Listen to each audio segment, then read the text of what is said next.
Така ги погледнавме на урбаните вести и време е да продолжиме понатаму со емисијата. Време е за мојот прв денешен гостен и соговорник, господица Ана Марија Пренгулица, која што ни доаѓа од јавното предпријатие Комунална хигиена во улога на портпарол. Здраво, Ана, добро ни дојде во студиото. Здраво, добре ве најдов и ви благодарам на поканата. Така, секогаш кога имаме представник од јавното предпријатие Комунална хигиена, секогаш тоа со повод, така е и овој пат. Денес разговараме за промоцијата на новите камиони кои што се случи во понеделникот. Се промовира 10 камиони. Може да ни кажеш за што станува збор и каква е нивната намена? Точно пред неколку дена беа промовирани 10 мали комунални возила во рециклажниот двор на предпријатието. Станува збор за мали камиони кои што се наменети за собирање на отпад од 120 литарските пластични канти, кои што беа поделени од страна на градот во рамките на проектот за подобрување на општинските услуги. Значи, тоа се 60.000 пластични канти за собирање на отпад во 60.000 индивидуални домаќинства. И како што знаете, овие домаќинства се сместени во потесни улички, во понедостапни реони на градот, за разлика од досегашните класични контейнери кои што се наоѓаат на јавни сообраќајни површини. Практично ние водени од потребата да ги сервисираме овие садови за отпад, веќе по втор пат правиме набавка на помали комунални возила. Првите беа промовирани во октомври минатата година, тие беа нешто поголеми од овие најновите. Тие беа со капацитет на надградбата од 3 метри кубни, додека овие кои што ги промовиравме во понеделникот се уште помали, се со капацитет на надградбата од 1,5 метар кубен. Тие се значи кинески возила, меѓутоа надградени со надградба од реномираната турска компанија Јени Балкан. Се набавени со јавна набавка од средства исклучиво од предпријатието, за што сме особено задоволни и горди. Набавката не чинеше околу 9 милиони денари. Значи, би сакала да нагласам дека предпријатието конечно финансиски се консолидира и како што тоа го истакна и градоначалникот Трајановски на промоцијата во понеделникот, за прв пат, значи, по неколку децени предпријатието застанува цврсто финансиски на своји нози, нели е способно, значи, да вложува во својата опременост. Меѓутоа, тоа пред се должи на огромната поддршка што ја имавме досега од градот Скопје и од градоначалникот Куце Трајановски, кој што навистина имаше слух за потребите на предпријатието и по 3 децении за прв пат, значи, во овој мандат, по 3 децении се вложува воопшто во предпријатието Комунална хигиена и во неговата механа опременост, така што сега вкупно нашиот возен парк брои 60 на нови возила и ве овие да речеме дополнителна опрема како што беа 5 нови мотокултиватори кои што исто така ги промовиравме. Така, кога веќе ги споменавте и мотокултиваторите, може да ни кажете која е нивната намена? Тие се наменети, значи, за сервисирање на исто така на јавните површини кои што се под ингеренција на предпријатието, значи станува збор за плоштади, патеки, тротоари и слично. Тоа се 5 мотокултиватори кои што имаат и дополнителна опрема, значи двустепена фреза, исто така гребалка и лопати за снег, за метење и чистење на тротоари и слично. Набавката исто така извршена од средства на предпријатието, чинеа околу 2 милиони денари. Така.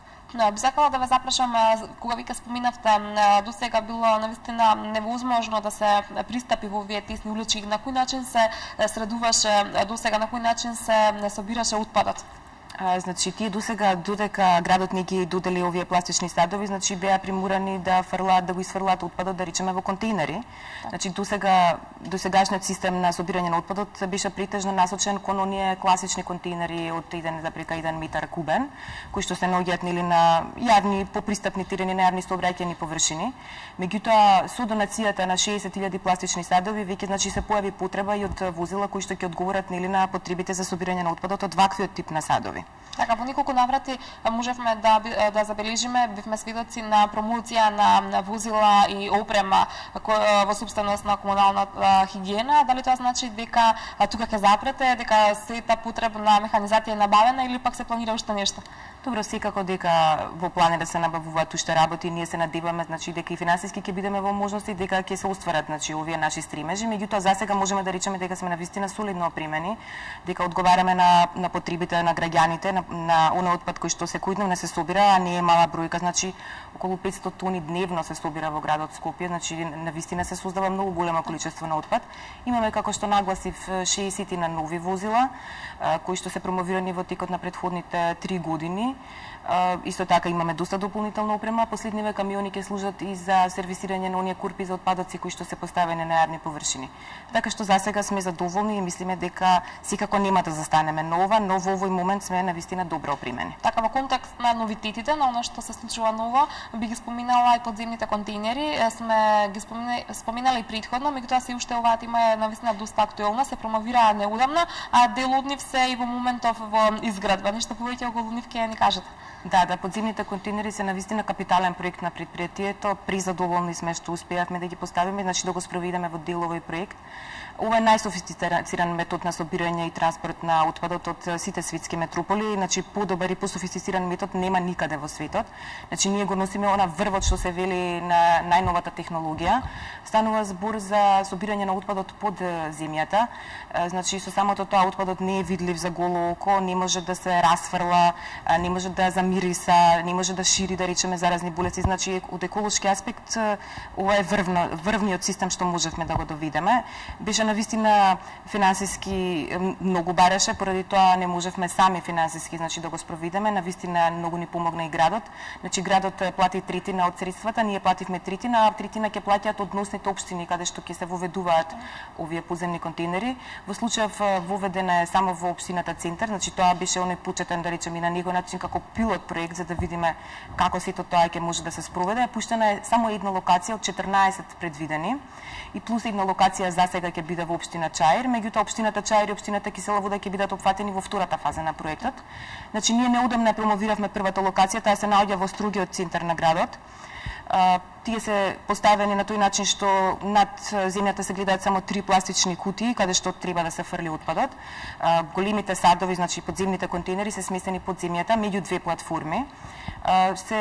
Системот функционира на тој начин што возилото кое што е посебно надградено, значи за таа намена, со хидраулична брза спојка, значи ја крива горната платформа, се вади контейнерот, се изфрла отпадот во возилото и контейнерот се враќа и потоа значи платформата се спушта, на тој начин повторно видлива е само таа пластична кутија која што навистина за око и пријатна. Отпадот воопшто не се гледа, се складира на многу поголем простор од досега. Значи ако класичните контейнери се 1,1 метар кубен, овие се од 3 метри кубни. Колку време е потребно за да се наполнат? Па повеќе, значи 3 пати повеќе отколку во обичен контейнер, а кога ќе земеме предвид дека на секоја локација имаме по најмалку 3, значи некаде и 4 садови, значи вие пресметете дека можеби 10 пати повеќе ќе треба време. Со тоа се намалува и динамиката на собирање, се намалува значи и можноста да се изфрлат издувни гасови, да речеме, од нашите возила или пак да поминат на таа улица, фреквентноста, сето она за кое што граѓаните најмногу се жалеа, мислам дека ќе се отстрани. Сметам дека допрва ќе ги видиме и ќе ги почувствуваме бенефитите и придобивките од овој софистициран систем на собирање на отпадот. Така, можеби навистина рано, се уште е овој проект нели во текот на неговата имплементација, меѓутоа има ли никакви реакции од граѓаните? Се покажува ли нивното мислење во овие први денови? Па ако досега имаше скепса, мислам дека сега веќе тоа е избришано. Сметам дека граѓаните се задоволни и ќе допрва значи ќе почувствуваат кои се придобивките од овој систем, дека ќе стануваат уште позадоволни. Навистина значи доволно е тоа што отпадот не се гледа, доволно е тоа што значи многу пати ќе биде намалена динамиката на собирање, тоа што отпадот со самото тоа дека е на поладна температура и самиот значи ќе се компресира, значи многу придобивки и за граѓаните и за еколошкиот систем во градот. Така, кога сме веќе кај еколошкиот систем во градот и за она слика која што навистина сите посакуваме да ја видиме во Скопје, верувам дека веќе се исполнува сликата со хигиената и отпадоците. Има ли поплаки од граѓаните во врска со оваа тема? Дали има јавувања кај вас? Да, секако дека има и секогаш ќе има јавувања. Нашиот дежурен телефон е отворен за сите и јас апелирам до сите граѓани доколку забележат никаква аномалија, дали во работењето на нашите вработени, дали ако забележат дива депонија некаде, дали станува збор да речеме за бездомни животни, значи за се што е во ингеренција на предпријатието, нам да ни јават, веднаш да ни јават, значи да се обратат прво во предпријатието, значи нашите оператори се отворени и веднаш значи се пристапува на тие повици, се интервенира на лице место. Така што сметам дека со соработката со граѓаните уште повеќе ќе се зголеми ефикасноста на работењето на вработените и на предпријатието. Така, има ли никоја точка во градов која што ја сметате за црна точка во однос на хигиената? Има ли никоја населено место, населба во која што е потешко да се воспостави ред? Па нели можам да издвојам, значи црна точка, секаде ситуацијата е горе-долу еднаква.